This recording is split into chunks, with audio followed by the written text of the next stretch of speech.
ভুয়া রিক্রুটিং এজেন্সিকে আপনারা আইনের হাতে তুলে দিন। আমার ডিসক্রিপশন বক্সে পুরো ফর্মেট একটি ফর্ম দেয়া থাকবে, আপনারা ওটা ডাউনলোড করে আপনারা যে এজেন্সিতে যাচ্ছেন আগে এজেন্সির সঙ্গে কথা বলবেন, বলার পরে বুঝতে পারবেন আপনারা এটা সঠিক এজেন্সি নাকি ভুয়া এজেন্সি।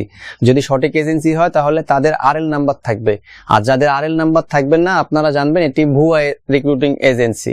মনে রাখবেন, ট্রাভেল এজেন্সি কখনো ম্যান পাওয়ার বিজনেস করে না। আমি প্রত্যেকটা ভিডিওতে বলে রাখি যে আপনারা সঠিক এজেন্সি খুঁজে বের করুন।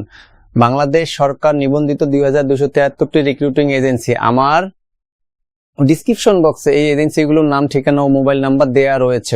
যে এজেন্সিতে যাচ্ছেন যদি মনে করেন যে এই এজেন্সি ফেক, তাহলে আপনারা ওই ফর্মটা ডাউনলোড করে পাশে যে থানা আছে, এজেন্সির আশেপাশে যে থানা রয়েছে, এই থানাতে গিয়ে থানা বরাবর এই অভিযোগটি দিন।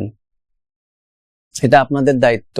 বাংলাদেশে যে ভুয়া রিক্রুটিং এজেন্সি সরাসরি হয়েছে, যেমন অনেক মানুষের টাকা আত্মসাৎ হয়ে যাচ্ছে, প্রতি বছরে 5 থেকে 7 হাজার মামলা হয় এই ভুয়া এজেন্সির বিরুদ্ধে।